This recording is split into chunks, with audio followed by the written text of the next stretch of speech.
Hey, what's up everybody? Chris here, and I just recorded this video and I hit record. Realized it didn't record after I had what I thought was a really good take on that. So here we go again with attempt number 2 on this. But anyway, I recently downloaded Vampire Hunters from Game Pass on my Series X, and I've been playing it a good bit. It's one of those games that just kind of came out of left field. And initially, I just sort of dismissed it because I didn't think the cover art was that great, which I know is a totally superficial thing. You know, it just sort of popped up on Game Pass. It looked like a mobile game, like a cheap mobile game. But some people that I follow on Twitter and in other places were talking about how fun it is, how much time you can spend just sort of mindlessly playing it. And I've been looking for something like that where you don't really have to overthink the game. You can just sort of jump in and enjoy it. So I did that. I checked it out, and I am glad that I did. It's one of those Game Pass offerings that you just don't see coming, and suddenly it's a great thing. And actually, after I played it for a bit, I realized it was also on PC, so I went over to Steam just to see what kind of reception it's got there. And shockingly, you know, hundreds of thousands of people have commented on it and talked about how much they love it. And it is really fun. I don't know longevity-wise how long I'll play it. But the nice thing about this game is that it doesn't take up much space on your system. So I've got it on my Series X. I'm going to put it on my Series S also so I can play it in 2 different places in my house.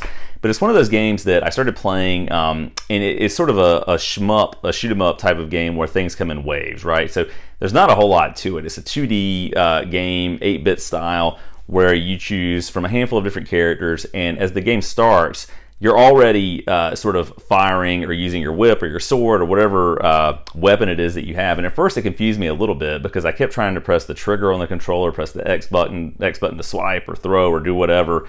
But it does it automatically, and as you move through the level and avoid sort of hordes of skeletons and ghosts and ghouls and zombies and all these different things, bats, right, all these things that are coming at you, it just automatically fires for you.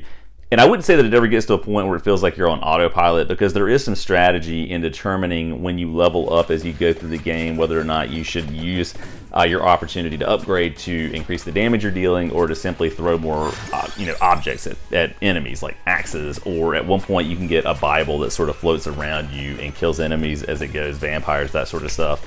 But it is relatively mindless, and I enjoy that about it.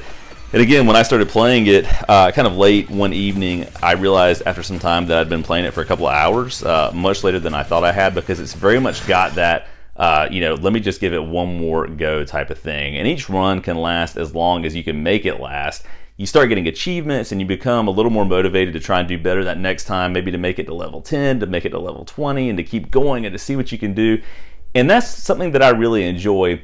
And I think in that way, it's a lot like Phantom Abyss, which I just did a video on not long ago, and it's totally worth checking that out. Also, if you haven't played that, it's got some of the same similarities, although Phantom Abyss is 3D, and it's much more of a temple run 3D type of game.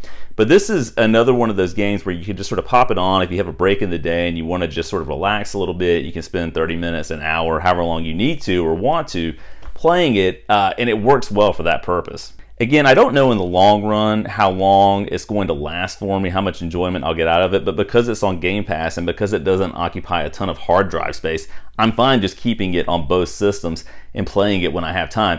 And now that I say it, again, I do think it would actually be a really good mobile game. The controls are pretty straightforward. I mean, I guess on an iPhone or a cell phone or whatever you're using, you would just have sort of a virtual joystick to control your character. But it gets much more in-depth the deeper you go into it and the longer you play than you would expect. But a really fun game. If you've got Game Pass, there's really no downside to checking it out. I mean, if you play it for 30 minutes and decide it's just not your thing and you want to delete it, no harm, no foul, you can get rid of it. But I've really found a lot of enjoyment out of Vampire Survivors.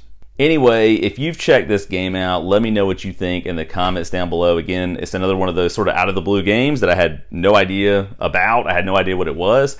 Checked it out on word of mouth. Very glad I did. But if you've played it, let me know what you think. And as always, thanks for watching.